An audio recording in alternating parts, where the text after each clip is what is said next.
My name is Katie Walker. I am the Next Gen Assistant here at HighRidge Church, and I oversee our kids ministry. It is my joy and passion to watch kids get to know Jesus and to watch their faith grow. I've been married to my husband Corey for almost 7 years, and we have 2 really sweet, really crazy dogs. I come from a family that really valued being seen as a good Christian over having a deep personal relationship with the Lord. You weren't honest with people about your struggles or your hardships. You just kind of said everything was fine and you kept going. I'm the product of an unplanned pregnancy, and so my parents got married because I was on the way and because it was what you did and it was the right thing to do. They would go on to have 4 more kids before they divorced when I was 15. I grew up in church hearing all about the Lord and what he expected from me and his rules and just how to live out a good Christian life.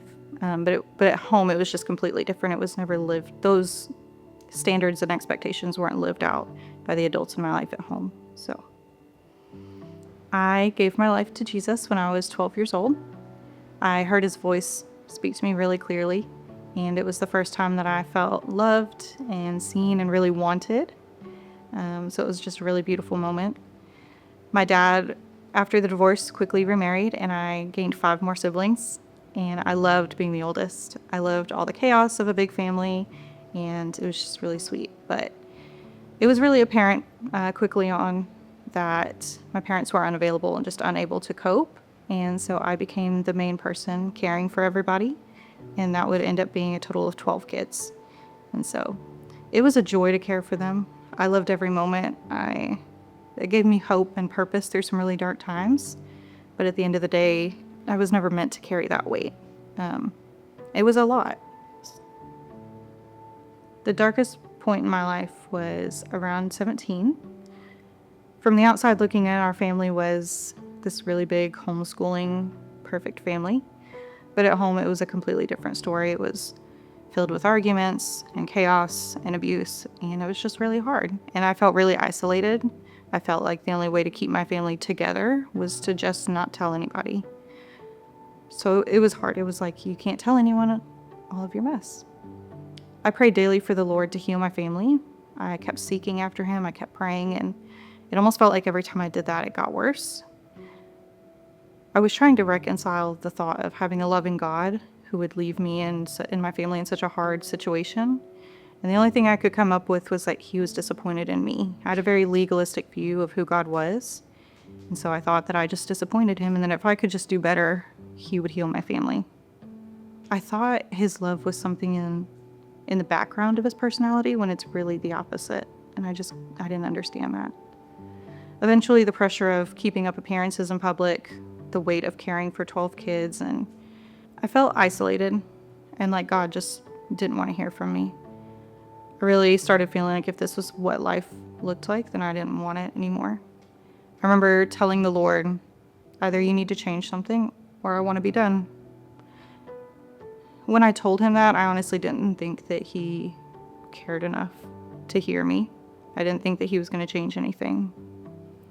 And I really believe that the only reason I didn't take my life is because the thought that my siblings would be alone. That was just unthinkable. So I stuck around for them. At 20, I met and married my husband, Corey. It was the first time I felt true love, and we started building a really beautiful life together. There was still something missing, though. I was still really depressed, and I still had the weight of my family being in turmoil and thinking that, God didn't really see me or love me.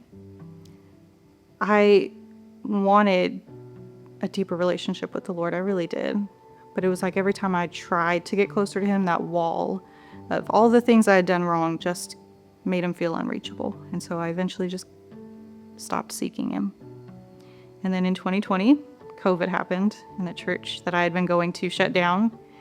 It prompted some conversation between Corey and I about what we wanted in our life. And we decided we wanted the Lord and we wanted community. We wanted people that would bring us into the presence of the Lord. And so we had an invitation from Tony Spraggins to come to HighRidge, and we did. When we walked in, it was like a lot of people that saw us, that wanted to be there, that wanted to be in the presence of the Lord. They just had a genuine love for people. and we just found our home. A few weeks in, I realized I'd just come to the end of myself. I was tired of being alone. I was tired of being depressed. I was tired of not being able to hear from the Lord. And so I took a chance and I joined a women's small group led by Donna Purcell and Pam Martin.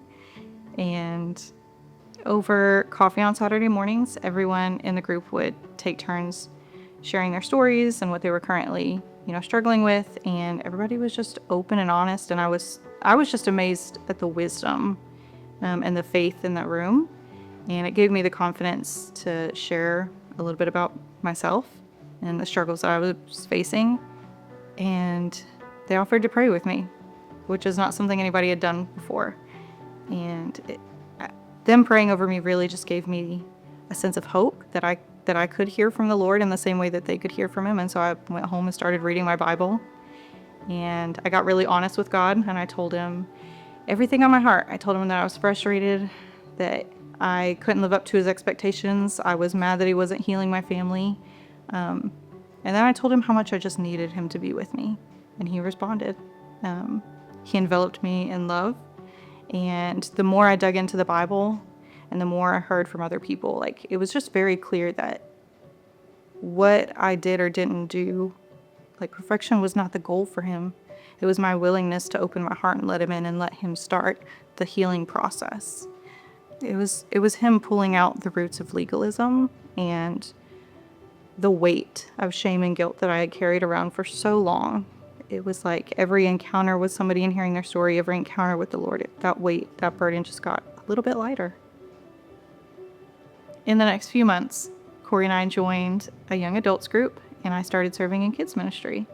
In our young adults group, Corey and I met a lot of friends that had walked through some of the same struggles we had, and it was so sweet to have somebody to talk with and celebrate wins and how the Lord was redeeming and healing. And we made some really lifelong friends in that group that still to this day are challenging us and praying over us and always there when we need them. And in kids ministry, I found my joy again. I found Hannah, who just took me under her wing, became my mentor, and challenged me, called me higher, spoke life into me. And God was building a community around us that helped us feel safe, seen, and loved. He was teaching us that we didn't have to do life on our own. I want people to know that God's not looking for your perfection. He's not expecting you to follow every rule.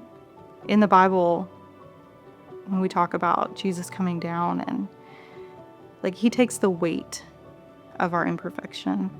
He was perfection. He's got it covered. He doesn't need you to do that. God has so much love for you.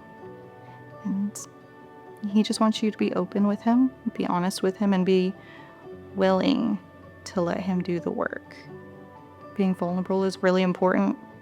If I hadn't been vulnerable with people about the struggles that I was walking through, I would still be walking around feeling unseen, unloved, and still carrying a really heavy burden. So be bold, tell somebody your story, let them pray for you, let them walk with you into some healing.